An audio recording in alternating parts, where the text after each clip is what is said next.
नमस्कार। अब जिक्र करेंगे अमेरिका से आ रही एक ऐसी खबर का जो बहुत ही दुर्लभ खबर है।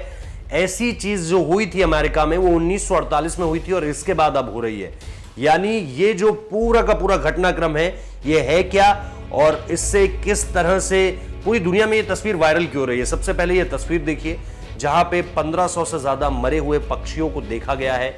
और जो फिलाडेल्फिया की ये घटना है, फिलाडेल्फिया में जिस शख्स ने इस तस्वीर को लगातार शेयर किया है वो ये कह रहे हैं कि बरसात एक तरह से हो रही थी मरे हुए पक्षियों की, क्योंकि ऊपर से जितने भी पक्षी गिर रहे थे उनमें जिंदा नहीं कोई बच पा रहा था। और क्योंकि ये इतनी हाइट से गिर रहे थे और जब वो जमीन पर आकर गिरे तो निश्चित तौर पर उनकी मौत हो गई। कुछ एक आध जो बच पाए उन्हें बड़ी मुश्किल से बचाया गया है।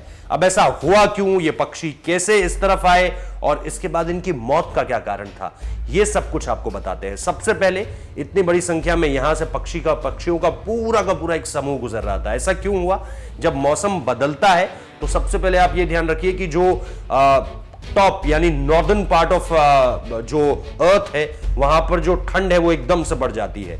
और जैसे जैसे पारा जो है वो माइनस की तरफ बढ़ने लगता है वैसे वैसे कनाडा हो गया या ग्रीनलैंड तो खैर बहुत ज्यादा ठंडा हो गया, लेकिन कनाडा मतलब जो टॉप ऑफ आप वर्ल्ड जब आप नक्शा देखते हैं और उसमें आप दुनिया का जो सबसे नॉर्दर्न पार्ट देखते हैं जहां पे इस वक्त पे भी मतलब जिंदगी बसर की जाती है, जिसमें कनाडा का बहुत बड़ा हिस्सा है, जिसमें रूस, साइबेरिया, चाहे फिर सर्बिया का आप हिस्सा देख लीजिए या फिर अगर आप रूस से और इधर ईस्टर्न पार्ट में जाएं तो जो top most area of Japan है वो अगर आप हिस्सा देखें तो यहां पर बहुत कड़ाके की ठंड पड़ती है। खास तौर पे अगर आप रशिया, सर्बिया का इलाका अगर आप देखें और इसके बाद आप कनाडा का टॉप मोस्ट पार्ट देखें और फिर आइसलैंड और ग्रीनलैंड में तो बहुत ज्यादा ठंड पड़ती है। तो यहां पर जो पक्षी होते हैं ये मूव करते हैं जो इक्वेटर लाइन होती है उसके इर्द गिर्द, क्योंकि वहां पे जो है वो तापमान थोड़ा सा नॉर्मल होता है। ठंड वहां पे भी पड़ती है लेकिन उसके मुकाबले जो नॉर्दर्न पार्ट ऑफ अर्थ है उसके मुकाबले बहुत कम ठंड पड़ती है।